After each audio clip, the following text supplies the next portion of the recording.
Tantôt, je t'ai parlé des enjeux. Okay? Et parmi les enjeux, j'aimerais y aller plus en détail pour savoir un peu plus qu'est-ce qu'il y a là-dedans, puis pourquoi faire que j'ai pris 3 morceaux, ou 2 morceaux, ou 1 morceau.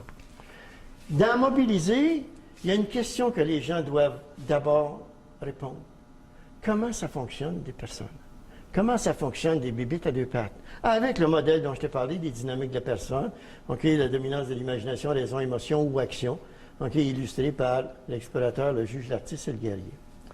Dans une première rencontre collective au niveau du module de l'enjeu mobilisé, okay, le focus est mis sur une compréhension du fonctionnement des personnes en individuel. Par exemple, tu rencontres quelqu'un, puis vous échangez seulement quelques mots, puis quelques clins d'œil, et puis c'est comme si vous vous comprenez facilement. Et puis des fois, je suis sûr que ça t'est déjà arrivé à toi aussi, tu rencontres quelqu'un, puis tu dis quelque chose, puis c'est comme si ça passe free, m'a dit, on ne sait pas c'est quoi qui se passe, c'est comme si pas de son, pas d'image. Tu sais, comment ça se fait ça? Et avec des gens, on dirait que ça va bien, puis avec des gens, on dirait qu'il y a des connexions difficiles. Et moi, je l'explique du fait que notre façon d'intervenir face au réel est à l'opposé de quelqu'un d'autre. Si moi, je suis un être d'imagination dominant, mais là, je vais toujours être en train de parler à des choses qui pourraient être. Et je vais utiliser le verbe on pourrait faire ci, on pourrait faire ça. Donc, la notion de capacité une espèce de façon d'être profonde d'un individu qui n'est jamais pris avec des problèmes, il y a toujours une solution à quelque part. Il y a des programmes de TV qui ont été faits avec ça. Okay? Il y en a d'autres qui sont plus en mode de vérifier si ce qu'ils vont faire correspond à ce qui est orthodoxe, à ce qui est permis, à ce qui est légal, à ce qui est convenable dans les circonstances, dans notre société, etc.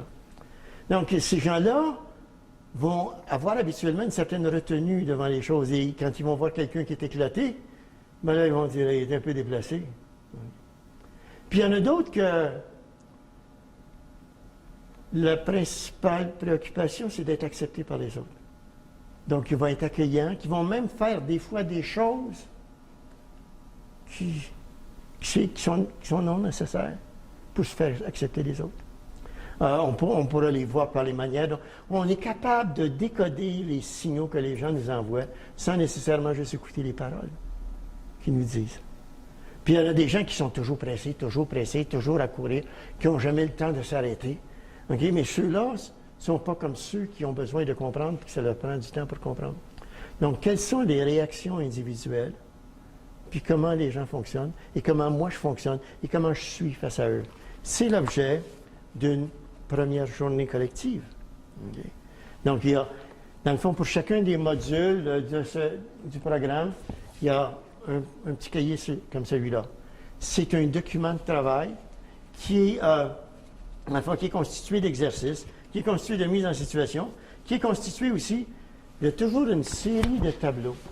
Donc, à travers l'ensemble du programme, il y a des séries de tableaux comme ça, où on découpe les personnalités et les attitudes puis les comportements en fonction des dominantes des individus. Donc, ça sert de point de repère. Okay? Puis, les couleurs sont aussi signifiantes. Okay? Le bleu pour la rationalité, okay? et le rouge pour les émotions. Donc, c'est un peu comme l'eau chaude et l'eau froide. Okay? Le jaune pour le soleil, pour l'éclat, pour les performances de l'action puis du guerrier. Okay? Alors que l'imagination est dans le violet, okay? Qui est, dans le fond, le crépuscule qui va nous amener vers le lendemain.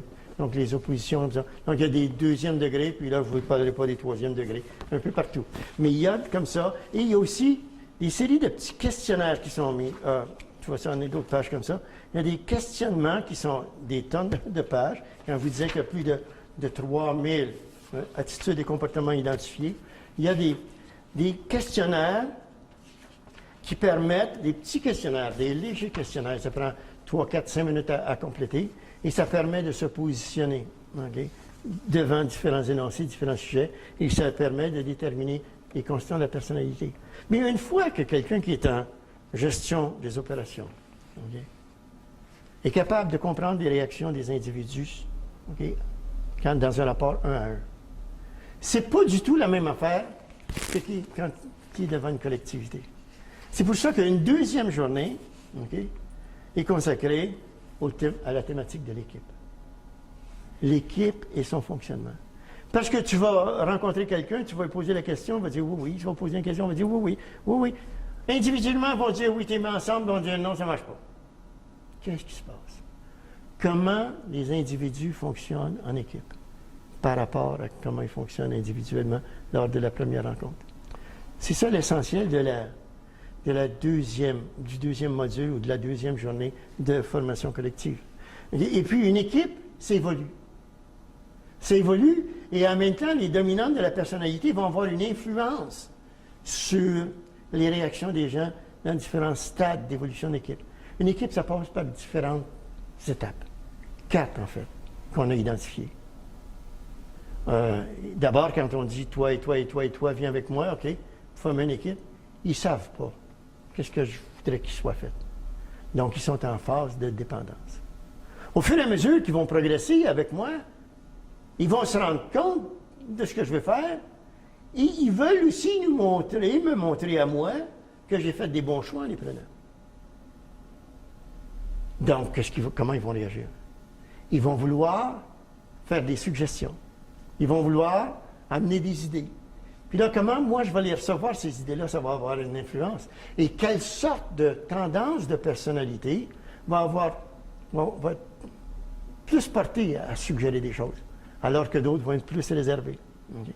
Donc ça aussi, ces informations-là, la fois que quelqu'un qui est en situation de gestion opérationnelle est capable de les saisir et les maîtriser, mais à ce moment-là, ça va l'aider dans sa vie de tous les jours. Une troisième étape dans la vie d'une équipe et des membres de cette équipe-là, c'est de se créer une identité, de se créer une distinction. Donc, ça va être nous autres versus vous autres, nous autres du département des ventes versus vous autres de la production, versus vous autres de la direction par rapport à nous autres, les employés. Donc, il y a une cohésion dans l'équipe qui est par l'opposition aux autres. Mais ce n'est pas suffisant pour faire une équipe forte. Pour faire une équipe forte, c'est une équipe interdépendante. Une équipe dans laquelle chacun des partenaires connaît l'autre, reconnaît l'autre, l'accepte dans sa différence. Et ils vont se servir des forces individuelles pour créer un ensemble collectif qui va dépasser le résultat du travail individuel de chacun. C'est ce qu'on appelle la synergie. Okay? Donc, c'est la phase d'interdépendance. On passe d'un mode de dépendance à une étape d'indépendance pour en arriver à l'interdépendance. OK, à ce stade-ci, je ne parlerai pas de politique. Okay. Maintenant, ça, c'est la deuxième journée collective. Il y a une troisième maintenant. Donc, comment fonctionnent les gens individuellement? Comment ils fonctionnent en équipe? Maintenant, quelle sorte d'influence je peux exercer auprès des gens? Dans le fond, on va parler du leadership. On va parler du leadership et on va parler du coaching. C'est la troisième étape, OK, de la série Mobiliser. Quand on parle du leadership, on ne porte pas attention au style des leadership. Parce qu'on dit que le leader, c'est la personne que les gens vont accepter de suivre dans ce dans quoi il leur propose d'aller. La façon dont il va s'y prendre, il y en a qui vont s'y prendre d'une manière assez autoritaire, okay, qui pourrait être associée plus à certains types de personnages, comme par exemple les juges et les guerriers vont être assez autoritaires parce qu'ils savent où ils s'en vont avec leur ski, tu comprends-tu? Puis ils disent aux autres, suivez-moi. Même si les autres se rebellent, ils vont essayer de les mettre plus dans le carcan. Okay? Si quelqu'un est plus en mode imaginatif et accepte toutes sortes de solutions, il va avoir des difficultés à imposer un rythme. Et là, des fois, ça peut faire des chicanes aussi. Parce que les équipiers vont dire, mais boss, où tu veux qu'on aille? Puis le boss s'est dit, bien, vous engagez parce que vous êtes des spécialistes là-dedans. Je sais pas, vous voyez, mais ça ne fait pas des enfants forts. Okay? Et puis, il y a des gens qui sont prêts à sacrifier leur chemise, sacrifier leur santé pour la cause qu'ils vont défendre. Okay? Et crever sur place aussi, là, tu sais. Mais moi, comme individu en charge de cette équipe-là, il y a certaines attitudes, il y a certaines réactions, il y a certains gestes que je vais poser qui vont faciliter la vie de ceux dans mon équipe. C'est d'ailleurs dans cet élément-là, là, dans cette constituante-là, de mobiliser, où on trouve l'allumage qu'a à faire celui qui est en charge de l'équipe, auprès des gens de son équipe, qui vont accepter de le suivre, parce que lui leur demande. Okay? Dans le fond, il y a Peter Drucker qui disait, une fois Peter Drucker, un des grands bons du management, qui dit, le bon leader est celui à qui les gens de l'équipe vont dire, regarde, on l'a fait nous autres mêmes. Regarde, on l'a fait tout seul. Donc, à quelques occasions, le leader va être aussi dans l'ombre et pas toujours sur la sellette en avant.